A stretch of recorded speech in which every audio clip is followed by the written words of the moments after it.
दोस्तों नमस्कार। Learning by AP sir YouTube channel में आपका स्वागत है। और आज है 12 जून 2020 और हम लोग आज के देखेंगे इम्पॉर्टेंट करंट अफेयर्स। तो आइए सबसे पहले पीआईबी से शुरू करते हैं। तो पीआईबी में नज़र डालते हैं। तो इनमें पहली न्यूज़ थी मानव संसाधन विकास मंत्रालय के द्वारा, ध्यान दीजिएगा, इंडिया रैंकिंग 2020 इंडिया रैंकिंग 2020 जारी की गई है। और ये मानव संसाधन विकास मंत्रालय के अंतर्गत रैंकिंग जारी करने के लिए नेशनल इंस्टीट्यूशनल रैंकिंग फ्रेमवर्क को स्थापित किया गया। इसी को शॉर्टकट में NIRF कहा जाता। NIRF से IAS प्रीलिम्स में क्वेश्चन 2017 में पूछा जा चुका है। तो आप क्वेश्चन ज़रूर उठा के देखिएगा, तब पता चलेगा कि करंट अफेयर्स का कितना इम्पोर्टेंट होता है। तो नेशनल इंस्टीट्यूशनल रैंकिंग फ्रेमवर्क के द्वारा इंडिया रैंकिंग 2020 जारी की गई है, जो कि मानव संसाधन विकास मंत्रालय के अंतर्गत NIRF स्थापित है। इसका उपयोग पिछले 5 वर्षों से, ये 5 सालों से क्या किया जा रहा है, विभिन्न कैटेगरी में उच्च शैक्षणिक संस्थान जो हायर एजुकेशन इंस्टीट्यूट हैं उनकी रैंकिंग प्रदान की जाती है। तो अब आते हैं, जान लेते हैं कि आखिरकार ये पैरामीटर्स कौन से हैं जिसके आधार पर NIRF यानी नेशनल इंस्टीट्यूशनल रैंकिंग फ्रेमवर्क के द्वारा रैंकिंग जारी की जाती है। तो 5 पैरामीटर्स इसमें हैं। तो 5 पैरामीटर्स को ध्यान में रखा जाता है, जिनमें TLR है, यानी टीचिंग लर्निंग एंड रिसोर्सेज जिसी को कहा जाता, टीचिंग अध्यापन, लर्निंग अधिगम एंड रिसोर्सेज संसाधन यानी TLR। अगला RP है, RP का मतलब रिसोर्सेज एंड प्रोफेशनल प्रैक्टिसेज जिसी को कहा जाता। अगला GO यानी ग्रेजुएट आउटकम्स क्या रहा, आप BA या BSc या ऑनर, ये आपका ग्रेजुएट लेवल की स्नातक कर लिए तो आपका आउटकम कितने लोगों को रोज़गार मिला, इन सबको, और किस यूनिवर्सिटी से किए थे, और वो कितना सक्सेस रेट रहा है जॉब पाने में, इन सबको ध्यान में रखा जाता है। इसी को ग्रेजुएट आउटकम कहा जाता। अगला आउटरीच एंड इंक्लूसिविटी। आउटरीच का मतलब पहुंच कितनी है, एंड इंक्लूसिविटी कितने लोग स्वरोजगार, समावेशता इसी को हिंदी में कहा जाता, कि उस यूनिवर्सिटी तक केवल वो अमीरों के लिए तो नहीं है, वहाँ तक गरीब के बच्चे भी पहुँच रहे हैं कि नहीं। समावेशता का मतलब हुआ समाज के हाशिए पर विद्यमान लोगों तक पहुँच है कि नहीं।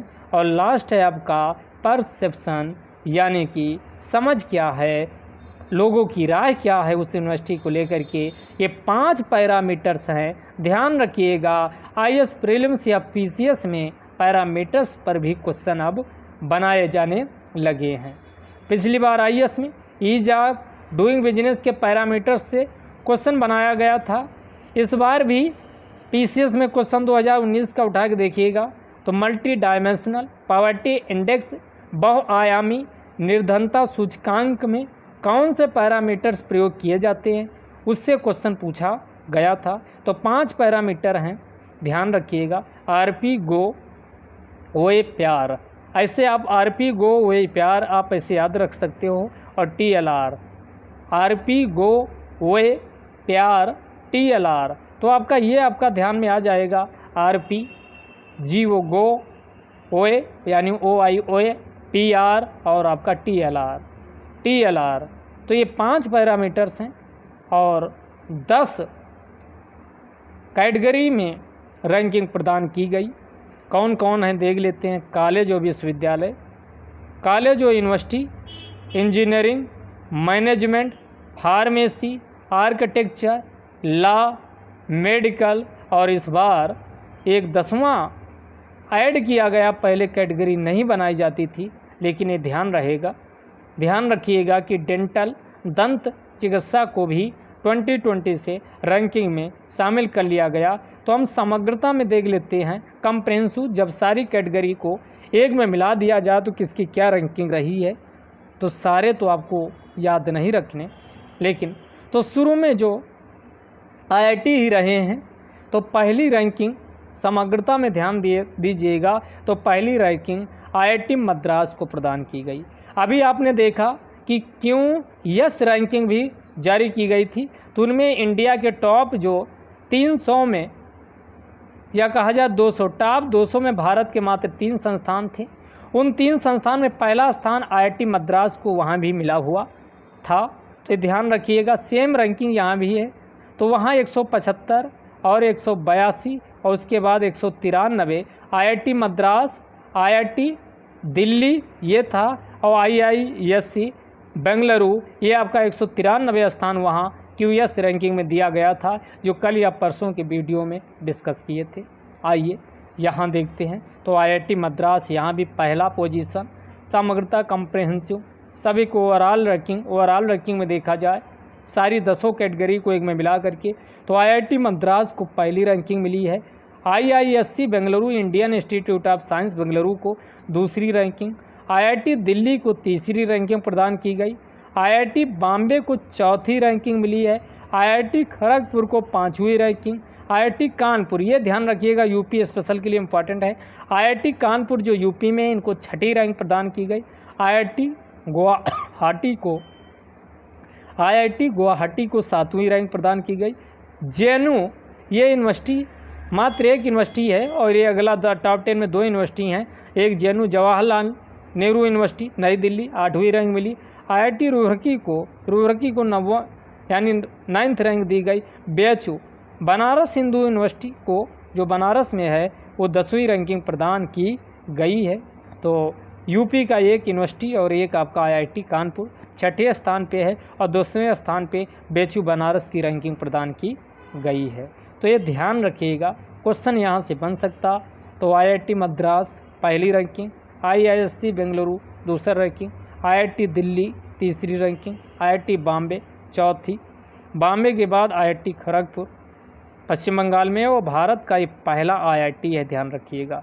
ये भी क्वेश्चन पूछा अभी लोअर पीसेस पे पूछा था, भारत का पहला IIT कौन था, तो खड़गपुर था, जो कि आपका पश्चिम बंगाल में है।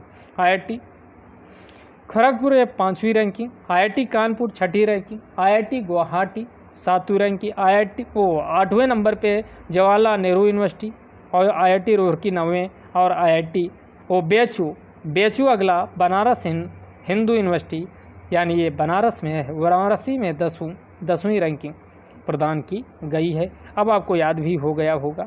आगे चलते हैं। अगर यूनिवर्सिटी की बात करें कि कौन रैंकिंग यूनिवर्सिटी में किसको क्या मिली, तो IISc बेंगलुरु नंबर 1 पे रहा है। ये यूनिवर्सिटी है, इंडियन इंस्टीट्यूट ऑफ साइंस के नाम से जाना जाता।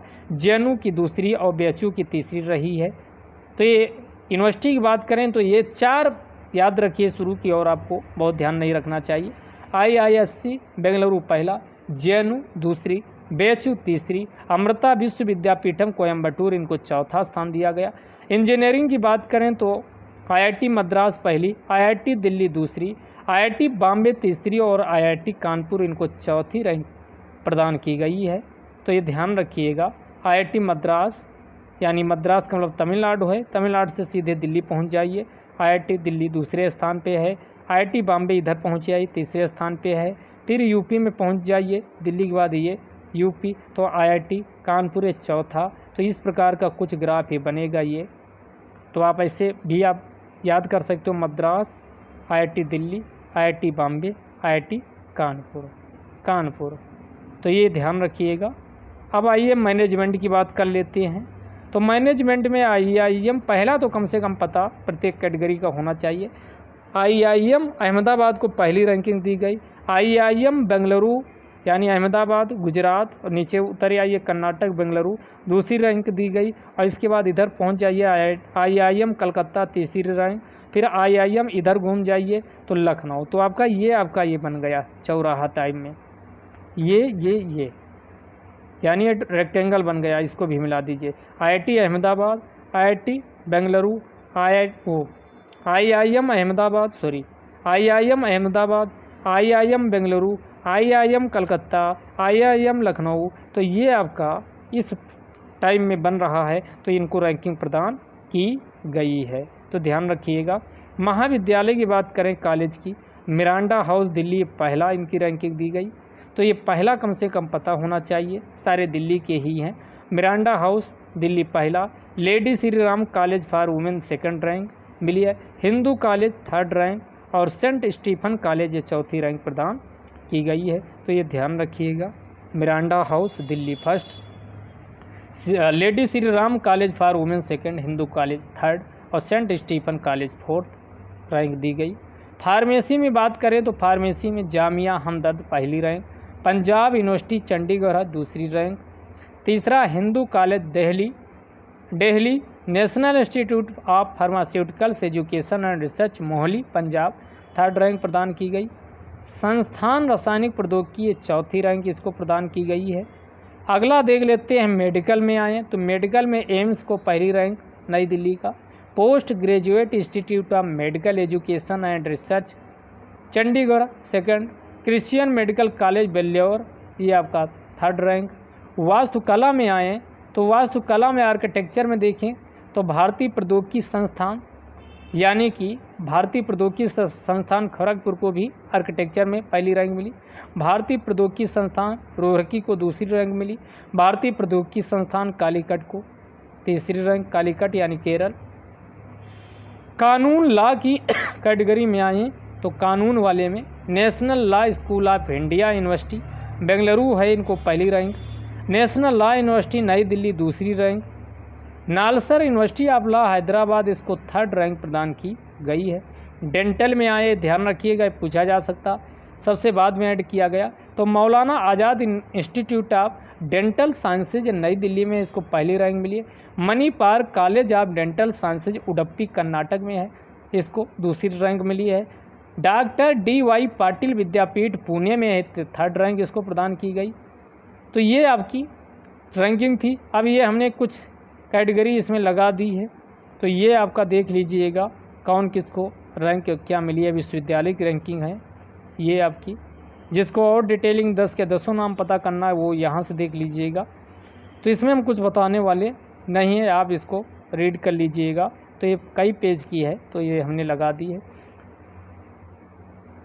अगला देखिए PDF। हाँ, एक चीज़ और, आप लोग जिसको PDF चाहिए वो लर्निंग बाय AP सर के नाम से आपका टेलीग्राम चैनल है, ज्वाइन कर लीजिएगा। वहाँ डेली की डेली PDF भी आपका वहाँ मिल जाती है। अगला देखिएगा ICC का, अभी इंडियन चैम्बर ऑफ कॉमर्स इसी को कहा जाता। इंडियन चैम्बर ऑफ कॉमर्स का 95 सेशन रोटेशन सेशन का आयोजन किया गया और नरेंद्र मोदी के द्वारा इसका संबोधन किया गया। तो ये ऐसे क्वेश्चन इंपॉर्टेंट हो जाते हैं, समझ लेते हैं ICC है क्या। तो ये प्रीमियर बॉडी है बिजनेस एंड इंडस्ट्री लोगों का, जो कि पूर्वी व पूर्वोत्तर भारत में उद्योग व व्यापार को बढ़ावा देने के लिए लगातार प्रयास करता रहता है। स्थापना इसकी 1925 में हुई थी। हेडक्वार्टर्स इसका नई दिल्ली नहीं है, ध्यान रखिएगा। यहाँ क्वेश्चन आप गलत कर सकते हो, तो यहाँ इसका हेडक्वार्टर्स कहाँ है, कोलकाता है। और ये किसके द्वारा स्थापित हुआ था, तो GD बिरला के द्वारा इसकी स्थापना 1925 में की गई थी।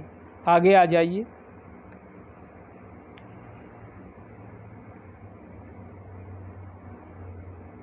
हाँ, यहाँ देखिएगा मिनिस्ट्री ऑफ अर्थ साइंस के द्वारा फ्लड वार्निंग सिस्टम यानी बाढ़ चेतावनी प्रणाली विकसित की गई है मुंबई के लिए, चूँकि मुंबई में मानसून के समय कई प्रकार की अनिश्चितताएं देखी जाती। अभी आपने देखा एक चक्रवात, निसर्ग चक्रवात आया हुआ है, काफ़ी यहाँ पर अस्त व्यस्त की स्थिति उत्पन्न कर दिया था, तो तहस नहस किया था। तो इसी से बचाव के लिए 2017 में भी आपने देखा कि यहाँ भयंकर बाढ़ आई थी।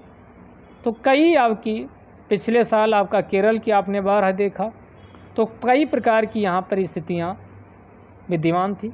तो उन्हीं से मानसून की अनिश्चितता के कारण मुंबई में अनियोजित शहर होने के कारण जल भराव की समस्या उत्पन्न हो जाती थी और बाढ़ जैसी स्थिति उत्पन्न हो जाती थी।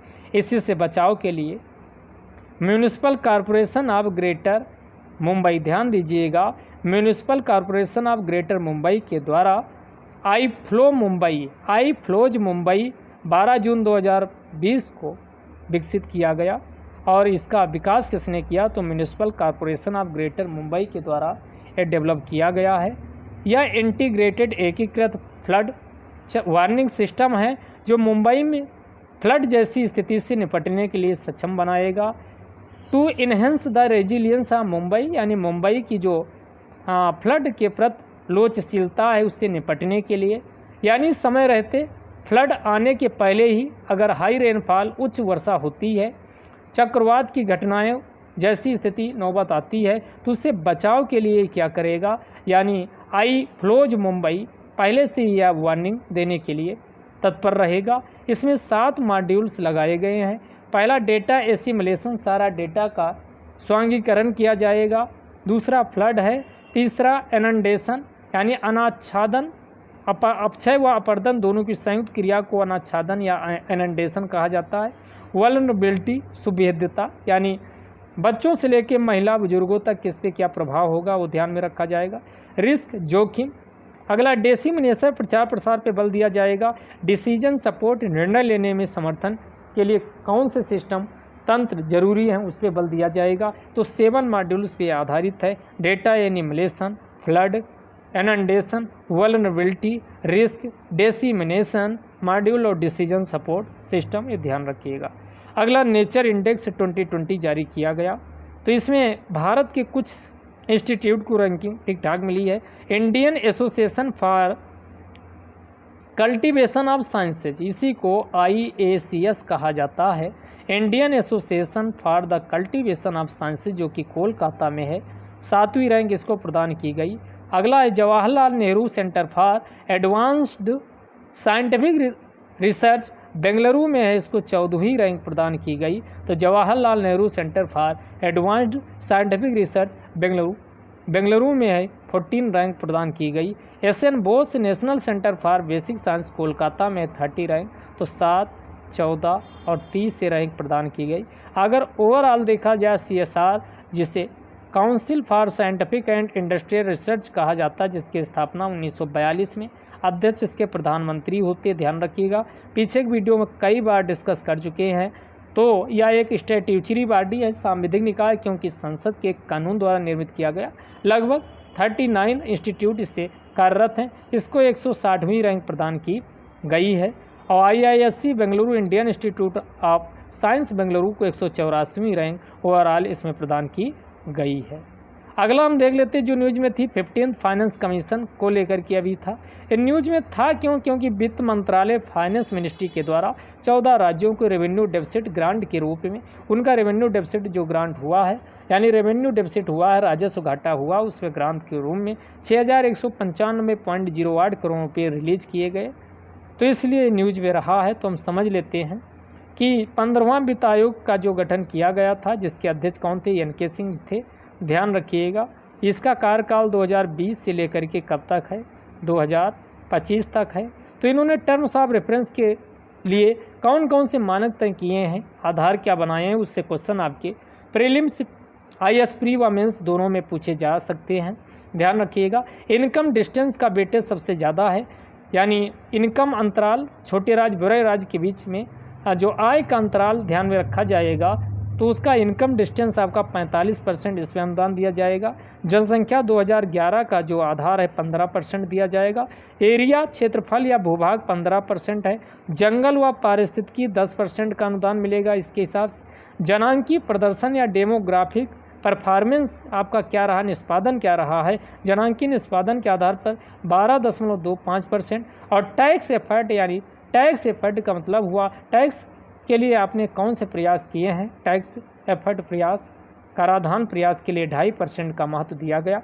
तो ये आपका इस प्रकार से आप 15वें वित्त आयोग ने ये रिकमेंडेशन किया, इसी के आधार पर राज्यों को अनुदान मिलने वाला है। तो ये पॉइंट आप मेंस में भी क्वेश्चन आपका बन सकता वहाँ भी, क्योंकि 2018 के IAS मेंस में भी इस टाइप का क्वेश्चन पूछा गया था। तो इनकम डिस्टेंस 45% है, जनसंख्या 1560 हो गया, एरिया 1575 हो गया, जंगल व पारिस्थितिकी 10% है, 85 हो गया, बचा 15%। तो जनसांख्यिकी जनांकी निष्पादन 12.5% और टैक्स एफर्ट आपका 2.5%। इस प्रकार 100% का अनुदान पूरा हो जाता है।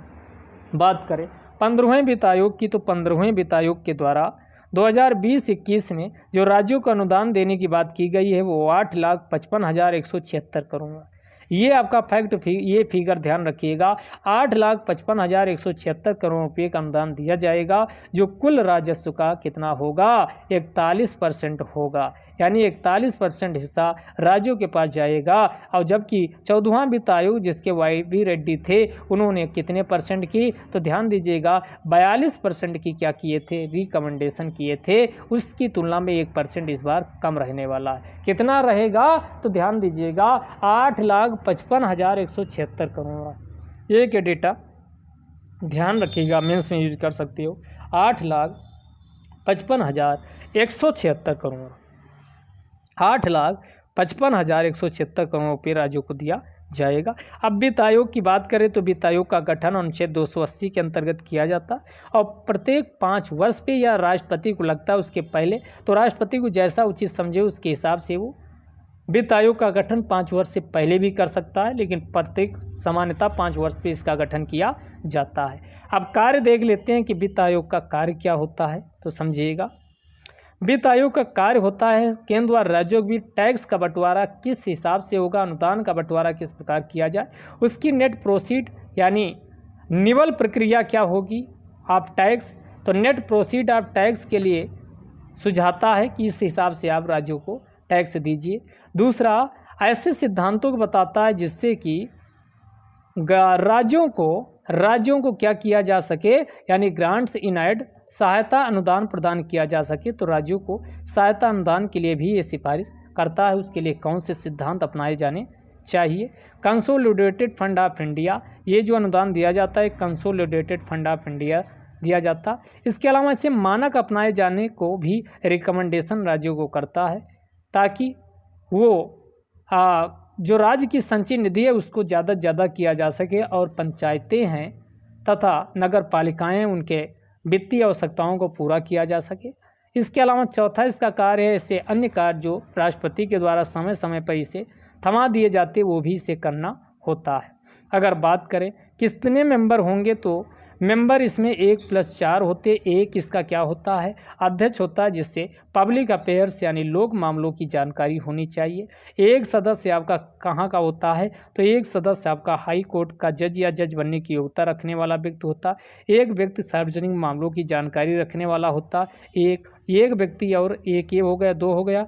एक व्यक्ति जो आपका वित्त मामलों से संबंधित स्पेशल एक्सपीरियंस नॉलेज रखता है। एक व्यक्ति जो इमिनेंट अर्थशास्त्री है, यानी उसको अर्थशास्त्र का अच्छा ज्ञान है, वो होता है। तो इस प्रकार ये 1+4 के हिसाब से बनता है। अगर वेतन भत्तों की बात करें तो संविधान में कहीं पर लिखा नहीं गया है। वित्त आयोग 2 इसके लिए अधिनियम बनाए गए, वित्त आयोग मिसलेनियस प्रोविजन एक्ट या प्रकीर्ण प्रावधान 1951 एक अधिनियम ये है। वित्त आयोग वेतन व भत्ते नियम आर्डर यानी रूल्स 1951, उसी के हिसाब से इनका वेतन भत्ता तय किया जाता है।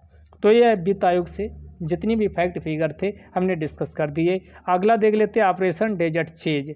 ऑपरेशन डेजर्ट चेज ये इंपॉर्टेंट है, पूछा जा सकता। ऑपरेशन डेजर्ट चेज असल में ये 2019 में लॉन्च किया गया था और मिलिट्री इंटेलिजेंस के द्वारा। इसमें ऐसे व्यक्ति जो भारत की रहस्यमयी जानकारी, गुप्त सूचना दूसरे देशों को पहुंचा रहे हैं, जैसे आपका अभी 2 लोगों राजस्थान से कैचअप किया गया, जो भारत की जानकारी, गुप्त जानकारी ISIS जो कि खुफिया एजेंसी है पाकिस्तान की, उसको पहुंचा रहे थे। तो इसीलिए इसे एंटी स्पाइनेज ऑपरेशन यानी जासूसी विरुद्ध ऑपरेशन के नाम से इसे जाना जाता है। 2019 में ये मिलिट्री इंटेलिजेंस के द्वारा लॉन्च किया गया। तो ये पूछा जा सकता है कि ऑपरेशन डेजर्ट चेज है क्या। अगला एथिरापल्ली हाइड्रो इलेक्ट्रिक प्रोजेक्ट को लेकर के न्यूज में थी, तो हम समझ लेते हैं कि एथिरापल्ली हाइड्रो इलेक्ट्रिक प्रोजेक्ट ये क्यों न्यूज में थी। तो ये आपका क्योंकि अभी इसको हरी झंडी मिल चुकी है और ये इंस्टॉल्ड कैपेसिटी 163 मेगावाट की है और यह चालाकुडी रिवर पे स्थित है। चालाकुडी रिवर कहाँ है, यानी पेरियार की सहायक नदी है। पेरियार की सहायक नदी है और केरल की एक ये आपका जल विद्युत परियोजना है। अब अगर बात करें कि चालाकुडी नदी कहाँ से निकलती है, तो ये तमिलनाडु के अन्नामलाई क्षेत्र से निकलती है। तो इससे भी क्वेश्चन आपके एग्जाम में पूछा जा सकता है। अभी CPCB central pollution control board, जिसकी स्थापना पहले बता दें 1974 में की गई थी, तो ये ध्यान रखिएगा CPCB की स्थापना 1974 में की गई। तो सेंट्रल पॉल्यूशन कंट्रोल बोर्ड इसका क्या है, आपका फुल फॉर्म है। इन्होंने रेलवे स्टेशन के को बेस्ट वाटर जो प्रयोग करते हैं उसके आधार पर कैटेगरी वाइज डिवीज़न 3 डिवीज़न किए हैं। तो ऐसे रेलवे स्टेशन जो प्रतिदिन यानी 100 kg लीटर बेस्ट वाटर निकालते हैं उनको रेड की कैटेगरी यानी जोखिम वाले रेलवे स्टेशन में रखा गया है। जो प्रतिदिन 100 kg लीटर से लेकर के 100 kg लीटर का बेस्ट वाटर यानी खराब या अपशिष्ट जल का उत्पादन करते उन्हीं को ऑरेंज कैटेगरी में रखा गया, और जो 10 kg लीटर प्रति डे के हिसाब से कम का उत्पादन करते हैं उनको ग्रीन की कैटेगरी में डाला गया है। तो इससे क्वेश्चन आपके एग्जाम के लिए इम्पॉर्टेंट हैं, पूछे जा सकते हैं। अगला जो न्यूज में था, गुजरात के गिर एशियाई शेरों की संख्या में वृद्धि हो गई है, सकारात्मक कदम की ओर है, और मोदी साहब ने इसको PIB में भी जिक्र किया, इसलिए हमने इस पर क्वेश्चन बना दिया। तो लगभग आपका 29% या 28.83% की वृद्धि हुई है, ध्यान रखिएगा। तो एग्जैक्ट फिगर आपका लिया जाए तो 29% की वृद्धि हुई है। 5 वर्षों पर एशियाई शेरों की क्या की जाती, यानी गणना की जाती। इस बार जो अवलोकन पद्धति अपनाई गई उसी को पूनम अवलोकन के नाम से जाना जाता है, पूनम अवलोकन के नाम से जाना जाता। तो ये शेरों की काउंटिंग पूनम अवलोकन से की गई, इस बार ध्यान रखिएगा। तो ये भी क्वेश्चन आपका पूछा जा सकता है, पूनम अवलोकन क्या है। तो गुजरात के गिर क्षेत्रों में एशियाई शेरों की संख्या की काउंटिंग की पद्धति को पूनम अवलोकन कहा गया। 2015 हमने कहा 5 वर्षों में काउंटिंग होती है। 2015 में शेरों की संख्या 523 थी, और अभी 2020 में कितनी एशियाई शेरों की संख्या हो गई, 674 हो गई है। तो 523 से 674 हो गई है, तो 500 काफ़ी 29% की वृद्धि हुई है लगभग।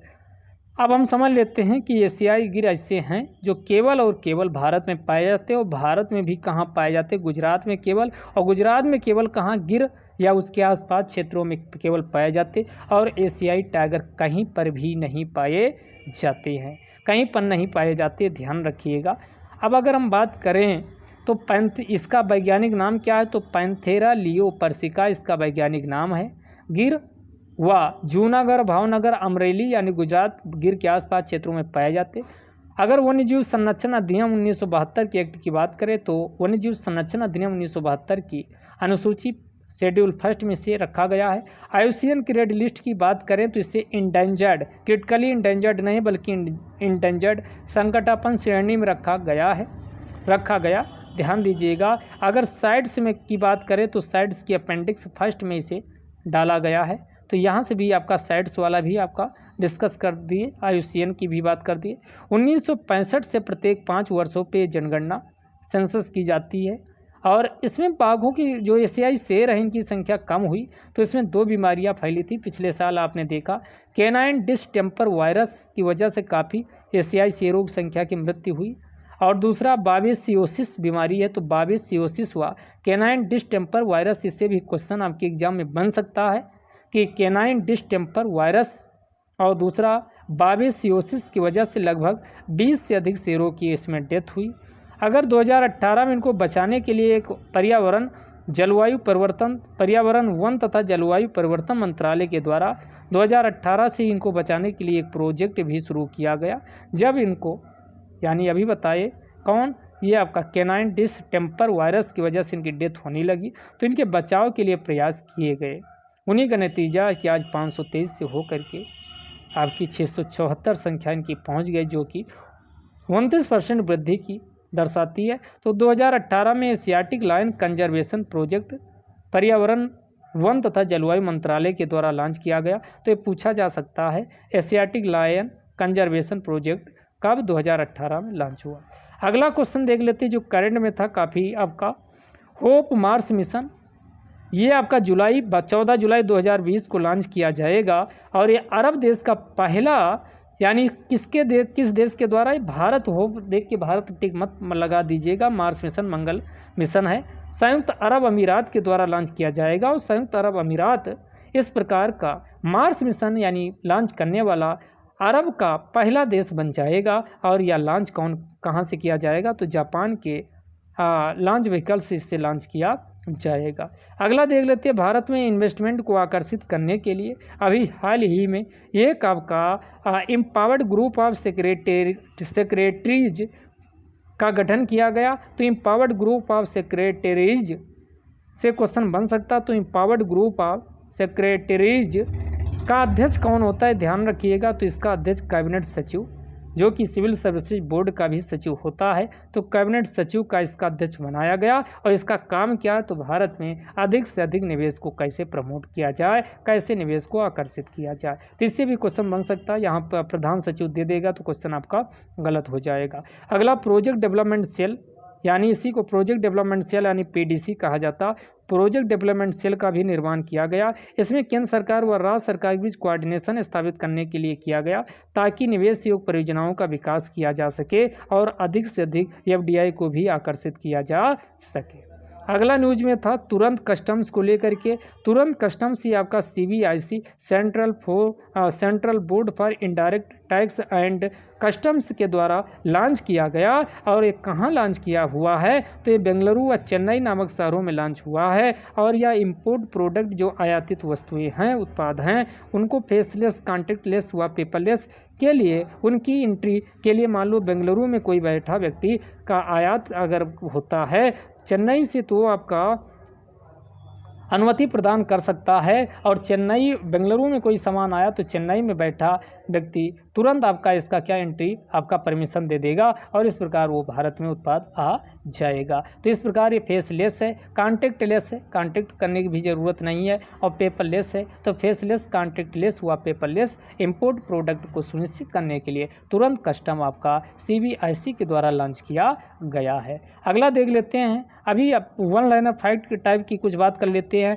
18वीं कैट, कैट को क्या कहा जाता, ध्यान दीजिएगा। तो ये आपका 18वीं कैट की स्थापना जम्मू कश्मीर के लद्दाख क्षेत्र में, जो 18वीं कैट की कैटेगरी में कहा जाए, तो इसके पहले 17 कैट की स्थापना हो चुकी थी। तो 18वीं कैट की स्थापना कहाँ की गई, जम्मू कश्मीर व लद्दाख क्षेत्र में की गई। इसका दोस्त यानी किसके, तो 323 ए व 323 बी के अंतर्गत इसकी स्थापना की जाती है। तो ध्यान दीजिएगा, इससे भी क्वेश्चन पूछा जा सकता कि 18वीं कैट की स्थापना कहाँ की गई है। इसी को सेंट्रल एडमिनिस्ट्रेटिव ट्रिब्यूनल कहा जाता, केंद्रीय प्रशासनिक प्राधिकरण के नाम से जाना जाता। और इसके लिए 1985 में एक अधिनियम बनाया गया, उसी अधिनियम के तहत इसकी स्थापना की जाती है। तो इस प्रकार कैट जो स्टैट्यूटरी बॉडी है, तो इससे भी क्वेश्चन आपके बन सकते हैं। अगला देख लेते हैं मर्सर। तो मर्सर क्या है, तो मर्सर के द्वारा कास्ट ऑफ लिविंग सर्वे 2020 आयोजित किया गया। और इसमें जो विश्व के सस्ते व महंगे शहरों की यानी सूची जारी की गई। अभी आपका मुंबई को सबसे महंगा शहर और दूसरे नंबर पे दिल्ली है। तो ध्यान दीजिएगा, मुंबई सबसे महंगा व दिल्ली दूसरे नंबर पे सबसे कॉस्टली शहर घोषित किया गया। अगर विश्व की बात करें तो विश्व में हांगकांग नंबर 1 पे है, जबकि अशगाबाद नंबर 2, अशगाबाद को दूसरा यानी विश्व का दूसरा सबसे महंगा शहर और टोक्यो को तीसरा सबसे महंगा शहर में यानी शुमार किया गया। तो हांगकांग पहला, अशगाबाद दूसरा और टोक्यो तीसरा, और भारत का सबसे महंगा मुंबई व दिल्ली दूसरे नंबर पे है। अगली जो न्यूज़ इम्पॉर्टेंट थी, कोरल ट्रायंगल इनिशिएटिव को लेकर के थी। असल में ये न्यूज़ आया क्योंकि 9 जून को हर साल कोरल ट्रायंगल डे 9 जून को मनाया जाता है। तो ये आपका हमारे लिए कोरल ट्रायंगल इनिशिएटिव इम्पॉर्टेंट है। तो मान लो ये पृथ्वी है, ये 0 डिग्री है, यानी 0 डिग्री के आसपास उष्णकटिबंधीय क्षेत्र में जैव विविधता सबसे ज़्यादा होती है विषुवत रेखा के आसपास। तो इन्हीं पर आपका ये वाला जो